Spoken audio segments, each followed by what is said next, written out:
La culpabilité, cette petite voix de tyran qui vous dit sans cesse que vous n'en faites jamais assez, présente chez une grande majorité de femmes.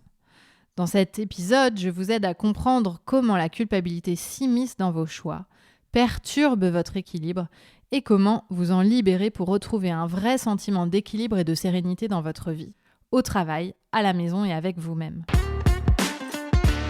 Bienvenue sur Sensé, le podcast des femmes leaders à écouter pour réussir avec confiance et sérénité, sans jamais sacrifier votre bien-être. Je suis Jenny Chamas, fondatrice de Coach Happy, master coach et mentor. Avec mon équipe, nous accompagnons les femmes leaders dans leur croissance professionnelle, avec comme maître mot sérénité, confiance, hauteur et impact. Vous écoutez un épisode best-of de Sensé.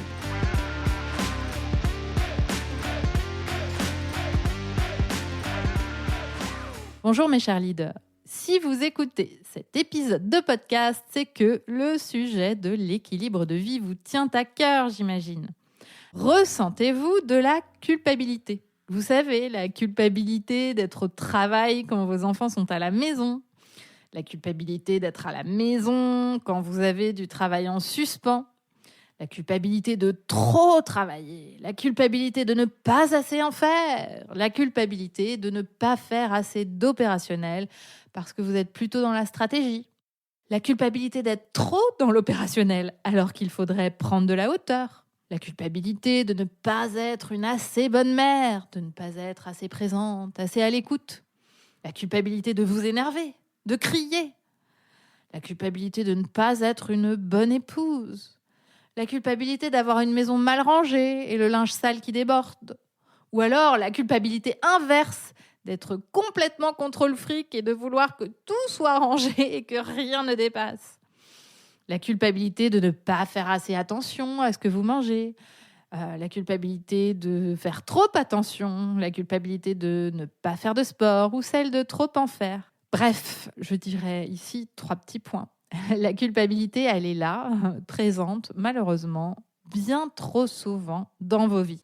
Alors, il y a des fois où vous la voyez en face et vous arrivez à vous dire « Oh là là, je me sens coupable » et c'est évidemment très désagréable. Il y a aussi les fois où elle est totalement inconsciente et vous vivez avec et vous vous imposez des choses sans même vous en apercevoir parce que vous vous sentez coupable de trop travailler. Alors, par exemple, vous vous obligez à passer 24 heures sur 24 avec vos enfants les samedis et dimanches, avec plein d'activités prévues pour vraiment compenser le manque de la semaine. Alors qu'au fond, vous aimeriez bien le week-end vous reposer et prendre un peu de temps pour vous. Le problème avec cette culpabilité, c'est que lorsque vous opérez à travers elle, en fait, elle devient votre guide. Et le jugement négatif que vous portez sur vos actions devient le guide de vos actions. Sauf que ce jugement, il n'est pas réfléchi, il est automatique. Il est par défaut. Et bien souvent, il est d'ailleurs inconscient. Et il est hérité de vos biais socioculturels, des normes dans la société et de la capacité que vous avez eue à être bon élève et donc à vouloir tout faire parfaitement. Alors en tête, vous avez que il faut travailler dur pour réussir, il faut être très disponible pour être une bonne mère et donc travailler peu. Évidemment, il faut faire les deux en même temps, travailler dur pour réussir et en même temps travailler assez peu pour être assez disponible pour être une bonne mère. Vous voyez le truc ? Il faut ranger sa maison, il faut laver le linge sale pour être une bonne personne et même une bonne femme. Aïe, ça fait mal quand je le dis. Il ne faut pas trop travailler, pour donner l'exemple. En même temps, il faut quand même montrer à ses enfants que c'est important de travailler, d'accord ? Il y a tellement d'injonctions contradictoires que quoi que vous fassiez, la culpabilité pointe le bout de son nez. Et quand vous vous sentez coupable et que cette culpabilité vous guide, vous perdez de vue l'équilibre de vie que vous essayez plus ou moins d'avoir. Vous savez, cet équilibre qui est choisi, que vous voulez, qui a du sens pour vous, pas pour la société ou pas pour madame un tel ou monsieur un tel, mais pour vous. Alors, au lieu de vous concentrer là-dessus, vous passez beaucoup de temps à ruminer, à penser à ce qui va se passer à un endroit quand vous êtes vous à un autre endroit. Et donc, la conséquence, c'est que vous n'êtes pas présente à vous-même. Et en fait, quand vous faites la somme de tout, il n'y a rien qui va vraiment bien. Et c'est comme ça que je vois beaucoup de jeunes mamans souffrir parce qu'elles veulent tout, le super boulot, la maternité hyper épanouie. Et elles se sentent coupables de ne pas être avec leurs enfants quand elles sont au boulot. Et en même temps, elles se sentent aussi coupables quand elles vivent un rythme professionnel qui semble leur convenir. Donc en fait, la culpabilité, elle est là tout le temps et elle gâche tout. Il y a d'un côté, quand on est mère, on se dit oh là là, notre enfant n'est pas en pleine forme à cause de nous, il pleure, il râle, il fait des caprices. Quand on n'est pas maman et qu'on veut avoir des enfants, on se dit que c'est de notre faute si on n'a pas d'enfants parce qu'on travaille trop. Enfin bon, vous voyez le truc. Et puis quand on quitte le boulot et qu'on le quitte plus tôt, on se dit qu'on n'y arrivera jamais, que de toute façon la to-do est trop longue, qu'on n'est pas capable de réussir. Ou alors on se sent frustré de ne pas pouvoir faire plus parce qu'on aimerait finalement rentrer plus tard, mais on ne se l'autorise pas. Et on dénigre tout ce qu'on fait déjà en une journée. En fait, la conclusion de ce truc un peu alambiqué, c'est ce sentiment que rien n'est jamais assez bien. Et la conséquence de tout ça, c'est que vous ne profitez ni d'être au bureau, ni d'être à la maison. Donc, vous l'aurez compris, je voulais juste vous montrer par tout ça que la culpabilité nuit à votre équilibre. Parce que même si vous vivez l'équilibre que vous avez choisi, c'est-à-dire travailler à tel moment, être à tel moment en famille, être à tel moment avec vous-même, seul ou avec vos copines, etc. Même si vous vivez cet équilibre que vous avez choisi, s'il est pollué par la culpabilité, alors il n'est plus équilibré. Parce que vous n'êtes pas dans l'instant présent, mais vous passez votre temps à vous juger. Et d'ailleurs, c'est la preuve même que l'équilibre ne réside pas dans une gestion du temps. À telle heure, je fais telle chose, à telle heure, je fais telle autre. C'est évidemment un paramètre dans l'équilibre, mais c'est loin d'être le tout. L'équilibre, c'est avant tout un état d'esprit, c'est-à-dire se sentir au bon endroit et à sa place dans ce qu'on fait et dans ce qu'on décide de faire. C'est prendre la décision de travailler plus ou de travailler moins, prendre plus de temps à la maison ou en prendre moins, consacrer du temps à soi ou ne pas en consacrer du tout, tout en se disant que ce choix-là est bon pour nous, que c'est ce qu'on veut et qu'on en profite. Et dans l'instant présent, profiter du choix qu'on a fait. En fait, l'équilibre est possible quand vous êtes aligné avec vos choix.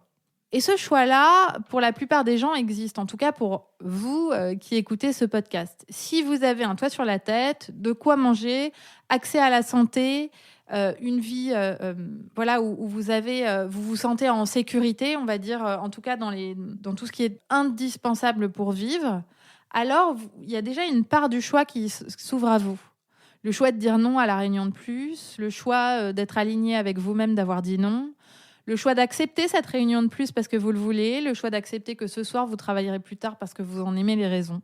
En fait, quand vous êtes aligné avec vos choix et que vous vous faites confiance et que vous avez aussi confiance en la vie, vous allez davantage vous sentir en équilibre, quel que soit ce choix en fait, que ce soit de travailler super tard, de travailler beaucoup moins, de voir beaucoup vos enfants si vous en avez, de ne pas les voir du tout, bref. Si vous êtes aligné avec vos choix, vous allez vous sentir en équilibre. Cet équilibre, il n'est pas unique. Il repose sur une multitude de décisions du quotidien. Il repose sur votre capacité à ressentir et à équilibrer quand c'est nécessaire. Il repose sur la capacité à accepter qu'il y a différents moments de vie et que peut-être vous ne choisirez pas le même équilibre avec vos enfants en bas âge qu'avec des adolescents ou que si vous n'avez pas d'enfants. Il repose sur votre capacité à être dans l'instant présent. L'équilibre est imparfait, il est mouvant et il se nourrit aussi de l'aide des autres. C'est plus facile de vivre cet équilibre quand on est coparent, par exemple, que quand on est maman solo. Et qui dit équilibre en équilibre, dit aussi déséquilibre. C'est-à-dire que le déséquilibre fait aussi partie de l'aventure. Et c'est un peu le signal, ce déséquilibre, de quelque chose à rééquilibrer. En revanche, la culpabilité n'est jamais le signal du rééquilibrage, surtout cette culpabilité qui revient sans cesse et qui est un peu comme une rumination. La culpabilité latente, quotidienne, consciente et inconsciente, dessert votre équilibre. En fait, quand cette culpabilité vous pointe du doigt quelque chose que vous voudriez changer, alors dans ce cas-là, c'est un signal utile que vous allez pouvoir utiliser pour prendre de nouvelles décisions, de nouvelles directions, et par conséquent, réorienter votre équilibre vers quelque chose qui vous convient mieux. Par exemple, en ce qui me concerne, après 3 ans à travailler comme une folle pour mon entreprise, j'ai choisi de lever le pied, d'aller chercher mes enfants une fois par semaine à l'école à 16h et de ne plus travailler les vendredis après-midi. Ce nouvel équilibre me plaît. Je ne sais pas s'il est là pour une longue période ou pas, mais en tout cas, dans l'instant présent, c'est mon choix et il est aligné. Il y a une autre forme de culpabilité. Quand cette culpabilité est simplement la voix du tyran dans votre esprit qui trouve tout ce qu'il peut pour vous juger, vous pouvez avoir en tête toutes ces injonctions contradictoires que vous allez vous asséner en vous disant il faut que je sois ça, il faut que je sois aussi ça, et aussi ça, et aussi ça, et aussi ça, et qu'en fait, tout cela n'est pas conciliable en même temps, alors cette culpabilité est stérile et elle nuit à votre bien-être. C'est par exemple se dire qu'on devrait faire plus à la maison alors qu'on n'a pas plus d'énergie et qu'on fait déjà beaucoup. Soit on se culpabilise en se disant qu'on est nul, qu'on devrait faire plus, qu'on devrait faire mieux. Soit on se concentre déjà sur ce qu'on a fait et sur ce qu'on fait et on se dit que c'est déjà beaucoup, qu'on fait du mieux qu'on peut et que c'est déjà pas mal. On remplace ce discours intérieur culpabilisant par de la compassion. Cette culpabilité qui est stérile est simplement du bruit ambiant sans aucune utilité qui existe parce que votre cerveau est programmé, mes chers leaders, pour viser la perfection et donc un équilibre parfait qui n'existe pas. Alors je vous invite à observer dans votre propre vie à quel moment vous ressentez de la culpabilité. Quel impact a-t-elle sur vos comportements, vos décisions et vos choix ? Et en quoi cela affecte votre équilibre de vie ? Si vous pouviez vous en délester, que feriez-vous différemment qui soit plus aligné avec le quotidien que vous souhaitez avoir ? Merci pour votre écoute. N'oubliez pas d'en parler autour de vous et de laisser 5 étoiles sur votre plateforme d'écoute si l'épisode vous a plu. Rendez-vous sur notre site jennychamas.com pour en savoir plus sur nos accompagnements et activités ou sur Instagram et LinkedIn pour discuter.